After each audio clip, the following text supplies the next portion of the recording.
2025 October 18 United States of അമേരിക്കയിൽ നാളതുവരെ കാണാത്ത രീതിയിലുള്ള വലിയ പ്രതിഷേധങ്ങളാണ് ഡൊണാൾഡ് ട്രംപിൻ്റെ ഭരണകൂടത്തിന് എതിരെ നടന്നത്.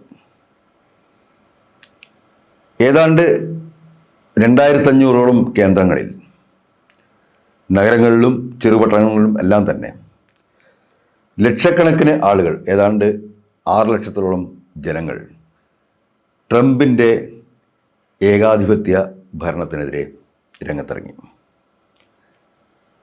ഈ പ്രസ്ഥാനത്തെ നോ കിങ്സ് മൂവ്മെൻറ്റ് എന്നാണ് അമേരിക്കക്കാർ വിളിക്കുന്നത്.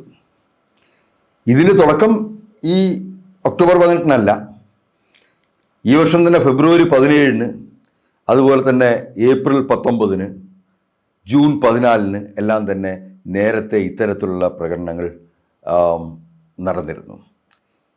ഈ പ്രകടനങ്ങളെല്ലാം തന്നെ അമേരിക്കയിലെ പ്രധാനപ്പെട്ട സിവിൽ ലിബർട്ടീസ് മൂവ്മെൻറ്റുകളുടെ കോർഡിനേഷൻ്റെ ഫലമായിട്ടായിരുന്നു. ഇപ്പോൾ American peoples civil liberties movement തുടങ്ങി ഏകദേശം 200ഓളം സംഘടനകൾ ഒത്തുചേർന്നാണ് ഈ പ്രതിഷേധ പ്രകടനങ്ങൾ സംഘടിപ്പിച്ചത്. ഇതിൽ നമുക്ക് കാണാൻ കഴിയുന്ന കാര്യം, അമേരിക്കയിലെ ജനങ്ങളുടെ ജനാധിപത്യ ബോധം വളരെ മുകളിൽ തന്നെയാണ്. ഈ ട്രംപിൻ്റെ കുടിയേറ്റ വിരുദ്ധ നടപടികൾക്കെതിരെ, ഇസ്രായേലിനെ സഹായിക്കുന്ന നടപടികൾക്കെതിരെ, ഈ വിവിധ തരത്തിലുള്ള ഈ തീരുവകൾ ഏർപ്പെടുത്തിക്കൊണ്ട് ഇറക്കുമതിയിൽ വലിയ വിലക്കയറ്റം ഉണ്ടാക്കുന്നതിനെതിരെ എല്ലാം അമേരിക്കയിലെ സാധാരണ ജനങ്ങൾ പ്രതിഷേധത്തിലാണ്. ഇതിനെല്ലാം ഉപരിയാണ് നമ്മൾ ഒബാമ കെയർ എന്ന പേരിൽ അറിയപ്പെടുന്ന ആ ഒബാമ കെയർ എന്ന് പറഞ്ഞ ആ ഇൻഷുറൻസ് പദ്ധതി സാധാരണക്കാർക്ക് വേണ്ടി നടപ്പാക്കിയതിൻ്റെ അടിസ്ഥാനത്തിലാണ് ബറാക്ക് ഒബാമക്ക് സമാധാനത്തിനുള്ള നോബൽ സമ്മാനം പോലും ലഭിക്കുന്നത്. ആ ഒബാമ കെയർ എന്ന സാധാരണക്കാരുടെ ജീവിതത്തെ ഏറ്റവും കൂടുതൽ സഹായിക്കുന്ന ഇൻഷുറൻസ് പദ്ധതികൾ പൂർണ്ണമായിട്ടും നിർത്തലാക്കാനാണ് ഇപ്പോൾ ട്രംപിൻ്റെ തീരുമാനം. അതുകൊണ്ട് തന്നെയാണ് സെനറ്റിൽ ട്രംപിൻ്റെ ധനകാര്യ ബില്ല് പാസാക്കാൻ ഡെമോക്രാറ്റുകൾ വിസമ്മതിക്കുന്നത്. സർക്കാർ ജീവനക്കാർ പൂർണ്ണമായും പിരിച്ചുവിട്ടുകൊണ്ട്, അതുപോലെ സോഷ്യൽ സെക്യൂരിറ്റി സൗകര്യങ്ങൾ പൂർണ്ണമായി ഇല്ലാതാക്കിക്കൊണ്ട് ഏകാധിപത്യ ഭരണം നടപ്പിലാക്കുക എന്നുള്ളതാണ് ട്രംപിൻ്റെ പോളിസി. ആ പോളിസിയാണ് അമേരിക്കയിലെ സാധാരണ ജനങ്ങൾ ഇന്ന് പൂർണ്ണമായിട്ടും എതിർക്കുന്നത്.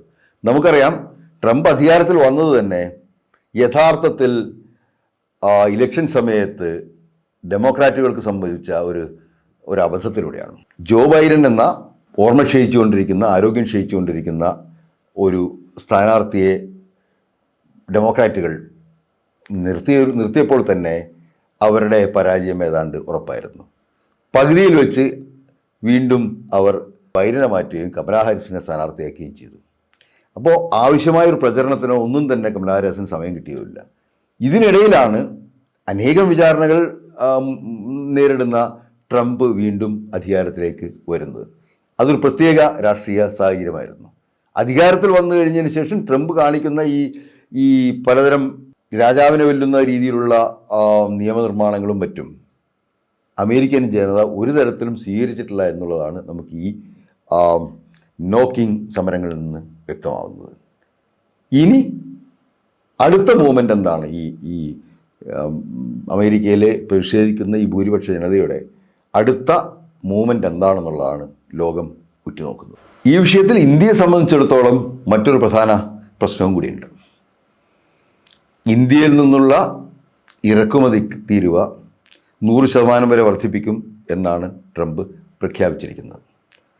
ഈ പ്രഖ്യാപനത്തിന് പിന്നിലുള്ളത് ഇന്ത്യയിലെ കാർഷിക രംഗം പൂർണ്ണമായിട്ട് അമേരിക്കൻ കുത്തകകൾക്ക് തുറന്നു നൽകണം.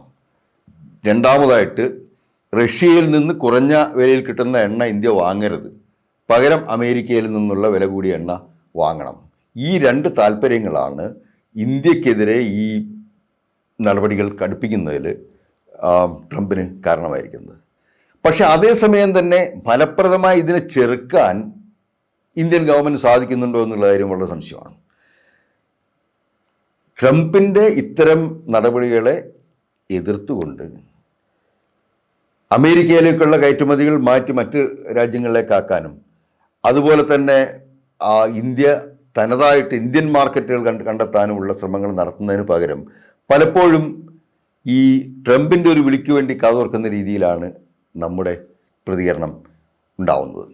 അതുതന്നെയാണ് ഇപ്പോൾ വീണ്ടും ട്രംപ് ഈ ദീപാവലി ദിവസവും പറഞ്ഞിരിക്കുകയാണ്, ഇന്ത്യ എല്ലാ കാര്യങ്ങൾക്കും സംബന്ധിച്ച് നമ്മുടെ കാർഷിക നയങ്ങളെല്ലാം തന്നെ ഇപ്പോൾ നമ്മൾ നടപ്പാക്കാൻ പോവുകയാണ്. റഷ്യയുടെ എണ്ണ വാങ്ങുന്നില്ല എന്ന് ഇന്ത്യ തീരുമാനിച്ചു, അമേരിക്കൻ എണ്ണ വാങ്ങും എന്നൊക്കെ. ഇതൊക്കെ വളരെ ദുർബലമായിട്ട് നമ്മൾ നിഷേധിക്കുന്നുണ്ടെങ്കിൽ കൂടിയും ഇതിനകത്തുള്ള വാസ്തവം എന്താണെന്ന് നമുക്ക് കൃത്യമായിട്ട് ഇപ്പോഴും പറയാൻ സാധിക്കുന്നില്ല. ഇനി ഉടനെ തന്നെ ഇന്ത്യ അമേരിക്കയായിട്ടുള്ള വാണിജ്യ കരാറുകൾ ഒപ്പിടാൻ പോവുകയാണ്. അത് ഇത്തരത്തിലുള്ള കാർഷിക ഇറക്കുമതിക്കും അതുപോലെ തന്നെ ഇവിടെ വലിയ തോതിൽ കാർഷിക രംഗത്ത് മുതൽ മുടക്കാൻ അമേരിക്കൻ കുത്തകളെ അനുവദിക്കുകയും ചെയ്യുന്ന രീതിയിലാണെന്നുണ്ടെങ്കിൽ ഇന്ത്യയുടെ തകർന്നുകൊണ്ടിരിക്കുന്ന സാമ്പത്തിക രംഗം അതിൻ്റെ തകർച്ചയുടെ പടുകുഴിയിലെത്തും.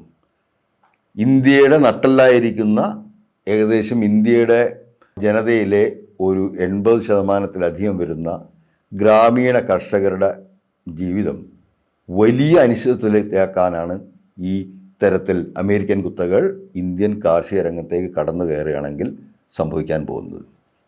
ഇക്കാര്യവും സംഭവിക്കുമോ എന്നുള്ളത് നമുക്ക് അടുത്ത ദിവസങ്ങളിൽ അറിയാവുന്നതാണ്. ഈ ചർച്ചയുടെ ഫലമായിട്ട് എത്രത്തോളം വിട്ടുവീഴ്ചകളാണ് നമ്മൾ ചെയ്യുന്നത്. വളരെ കുറഞ്ഞ നിരക്കിൽ കിട്ടിക്കൊണ്ടിരിക്കുന്ന റഷ്യൻ എണ്ണയ്ക്ക് പകരം ഉയർന്ന വില കൊടുത്ത് അമേരിക്കൻ എണ്ണ വാങ്ങുകയാണെന്നുണ്ടെങ്കിൽ അത് സന്തോഷിപ്പിക്കാൻ പോകുന്നത് അമേരിക്കയുടെ കുത്തക എണ്ണ കമ്പനികളെയും ട്രംപിനെയും മാത്രമായിരിക്കും, ഇന്ത്യയിലെ ജനങ്ങളെ ആയിരിക്കില്ല.